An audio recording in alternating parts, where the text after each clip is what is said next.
Bonjour, cette vidéo est la suite de la série 4. Cette partie sera consacrée à la correction de l'exercice 3. L'exercice 3, il s'agit d'un mélange de deux solutions. On mélange 20 ml de nitrate d'argent AgNO3 de concentration 2 × 10 puissance moins 2 mol par litre et 30 ml d'une solution disulfate de sodium de concentration de 5-10 puissance moins 2 mol par litre. Et on demande de déterminer la composition de la solution à l'équilibre. Pour ce faire, on nous donne la constante d'équilibre pour le complexe formé. La valeur de cette constante vaut 3,6 10 puissance 13. On va mélanger deux solutions de volumes différents dans le même récipient, ce qui résulte un volume total égal à la somme de V1 plus V2. Ce volume vaut 50 ml. On sait que AgNO3 est un sel très soluble. Elle va se dissocier totalement et on aura en solution les ions Ag+ et NO3-. Et le sel Na2S2O3, elle va se dissocier totalement et on aura en solution les ions Na+, S2O3 2-. Ensuite, il y aura une réaction entre les ions Ag+ et S2O3 2-. Et quand je vais avoir un équilibre, il va y avoir une réaction entre AgNO3 et Na2S2O3. Il s'agit d'une réaction de complexation. Cette réaction prépondérante et il n'y en a pas d'autre ensuite. Les ions NO3- et Na+, elles vont rester seules en solution. L'équation correspondant à l'équilibre de formation de ce complexe est Ag+ plus 2S2O3 2- donne le complexe AgS2O3 3-. Puisque la charge globale du complexe est égale à la somme des charges portées par le cation Ag+ et les ligands S2O3 2-, donc la charge de ce complexe est égale à -3. La constante d'équilibre de cette réaction est directement la constante globale de formation de ce complexe, vaut 3,6 10 puissance 13. Pour déterminer les compositions à l'équilibre, la première des choses à faire, c'est déterminer la composition à l'instant initial du mélange et ensuite on va établir le tableau d'avancement de la réaction. La concentration de Ag+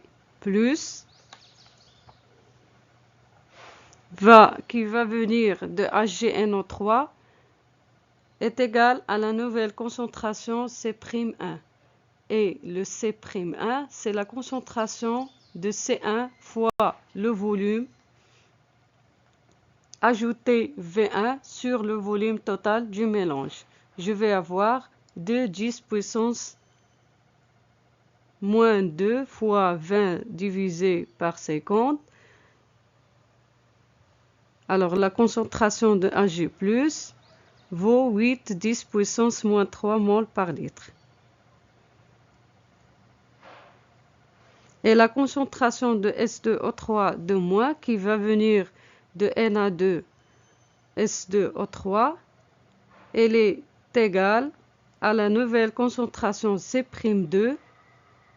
Et C'2, c'est la concentration C2, c'est-à-dire 5 10 puissance moins 2 fois le volume ajouté de Na2S2O3 sur le volume total.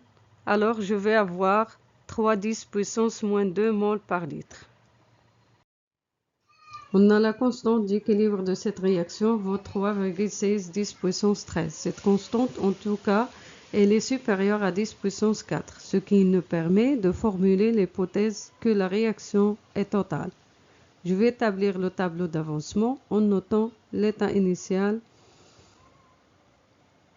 en mol par litre. On a une concentration 8 fois 10 puissance moins 3 mol par litre de Ag+, et 3,10 puissance moins 2 mol par litre de S2O3 de moins, et la concentration initiale en complexe est-elle nulle? Et à l'équilibre, on a la concentration restante de S2O3 de moins. Elle est égale à 3,10 puissance moins 2 moins 2x, x étant l'avancement volumique de la réaction. La concentration en complexe formée est de x. Et elle reste une concentration faible mais résiduelle que je noterai epsilon. Ce tableau sera correct sous une seule condition, que l'hypothèse sur epsilon est vérifiée, c'est-à-dire que la valeur de epsilon est inférieure à 8 fois 10 puissance moins 3. L'avancement max de cette réaction, X final, elle est égale à 8,10 puissance moins 3 mol par litre, puisque l'ion d'argent est le réactif limitant. Alors, la concentration de HgS2O3 de 3- égale à X, elle est égale à 8 fois 10 puissance moins 3 mol par litre. La concentration de S2O3 de moins, elle est égale à 3,10 puissance moins 2 moins 2x. Je remplace la valeur de x, je vais avoir 1,40 10 puissance moins 2 mol par litre. On pose que le quotient réactionnel doit être égal à la constante K lorsque l'équilibre est atteint. Donc la concentration de Ag+ restante à l'équilibre est égale à la concentration de HgS2O3 de 3- sur le produit de la constante d'équilibre K fois la concentration de S2O3 de moins. Je vais avoir 1,8 fois 10 puissance moins 14 mol par litre.